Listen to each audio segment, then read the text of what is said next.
The air was thick with the scent of freshly cut grass, sharp and green, slicing through the suburban stillness of Willow Creek. My boots crunched on the gravel path to my backyard, where the solar panels gleamed under the late afternoon sun, a quiet rebellion against the cookie-cutter conformity of our neighborhood. I'd spent months planning this, late nights poring over blueprints, my coffee growing cold as I calculated angles and wattage. Those panels weren't just metal and glass. They were my stake in the ground, my middle finger to a world that told me to sit down and shut up. But Karen had other plans. Her voice hit me like a siren before I even saw her, shrill and piercing, cutting through the hum of cicadas. "Elliot Grayson, you're breaking every rule in the book." She stood at the edge of my property, hands on hips, her blonde bob quivering with righteous fury. Her eyes, narrowed to slits, locked onto the solar panels like they were a personal affront to her existence. "This is an eyesore. The HOA will have your head for this." I wiped sweat from my brow, the damp cotton of my shirt clinging to my skin, and forced a smile. "Karen, they're legal." I checked. Her lips curled into a sneer. "We'll see about that." By dusk, the red and blue lights of a sheriff's cruiser pulsed in my driveway. My heart thudded, not out of fear, but from the sheer absurdity of it. Karen had called 911 over solar panels. I could hear her now, pacing the sidewalk, her voice a venomous hiss as she spoke to Deputy Hargrove, a man whose weathered face suggested he'd seen it all. "This man is defacing our community." She spat, gesturing wildly at my backyard. "Those panels are a violation of HOA covenants, and I demand you do something." Hargrove's boots scuffed the pavement as he approached, his sigh heavy enough to carry the weight of a long shift. "Mr. Grayson, mind telling me what's going on?" I leaned against the porch railing, the wood cool under my palms, and let the moment hang. The crickets chirped, oblivious to the drama. "Deputy, I'd love to show you something." I motioned him inside, past the living room where my daughter, Mia, sat cross-legged on the couch, her earbuds blasting some pop song I couldn't name. She glanced up, her brown eyes wide with curiosity, but I waved her off. This wasn't her fight. Not yet. In my study, the air smelled of old books and printer ink. I pulled a thick binder from the shelf, its spine creased from years of use. "This," I said, flipping it open, "is the Willow Creek zoning code. I wrote most of it back in '08 when I worked for the county." Hargrove raised an eyebrow, his mustache twitching. I pointed to a highlighted section, my finger tracing the words I crafted over a decade ago. "Right here, page 47, section 3. 2. Solar installations are permitted on private property, provided they meet setback and height requirements." "Mine do." I handed him the permit, stamped and signed by the county office last month. His eyes scanned the page, and then, slowly, a grin broke across his face. "Well, I'll be damned," he muttered, chuckling. "You wrote the damn code." Outside, Karen's voice was still climbing, a crescendo of indignation. "He can't just do whatever he wants," she shrieked as Hargrove stepped back onto the porch. The deputy held up a hand, his laughter barely contained. "Ma'am, I've seen the code. Mr. Grayson's in the clear. You might want to take this up with the HOA board, not 911. Karen's face turned the color of the cherry tomatoes in her pristine garden, her mouth opening and closing like a fish out of water.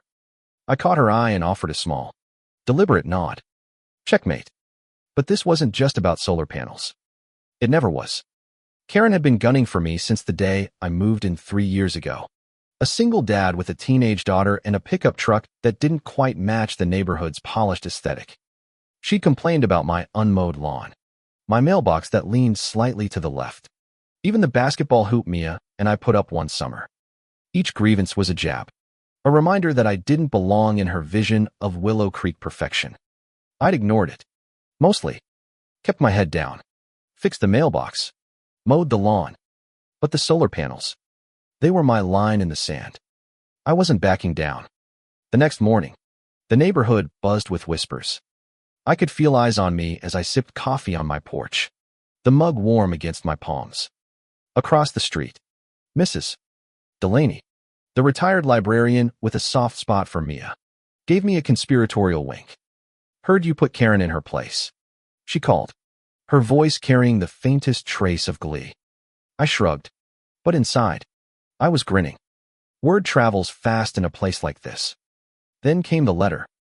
It arrived in my mailbox that afternoon. The HOA's logo embossed in crisp black ink. My stomach twisted as I tore it open, the paper crinkling under my fingers. Notice of violation. It read, citing some obscure clause about aesthetic harmony. Karen's doing. No doubt. She was the HOA president, after all, and she wielded that title like a scepter. I could picture her now, sitting at her dining table, pen in hand, plotting her next move. The letter demanded I remove the panels within 30 days or face fines. My pulse quickened, a low thrum of anger rising in my chest. This wasn't over. That night, I couldn't sleep. The house was quiet, save for the faint creak of the floorboards as Mia padded downstairs for a glass of water. I stared at the ceiling, the shadows shifting with the moonlight. I'd fought battles before divorce, custody hearings, the endless grind of providing for Mia on my own. But this felt personal. Karen wasn't just coming for my solar panels. She was coming for my right to exist here, to carve out a life for my daughter in a world that didn't always make it easy. The next day, I drove to the county office, the binder tucked under my arm. The clerk, a young woman with a ponytail and a bored expression, barely looked up as I explained my case. HOA's got no jurisdiction over zoning, she said, popping her gum. You're good. I nodded, but my mind was already elsewhere. I needed an ally, someone who knew the neighborhood's undercurrents better than I did. That's when I thought of Javier. Javier Morales lived 3 houses down, a quiet man with a knack for fixing things: cars, fences, broken dreams. He'd moved to Willow Creek a year before me, and we'd bonded over beers and stories of navigating this place as outsiders. He was a single dad too, raising his son, Diego, with the same fierce protectiveness I felt for Mia. I found him in his garage, the air heavy with the scent of motor oil, a wrench in his hand. Karen's at it again, I said, handing him the HOA letter.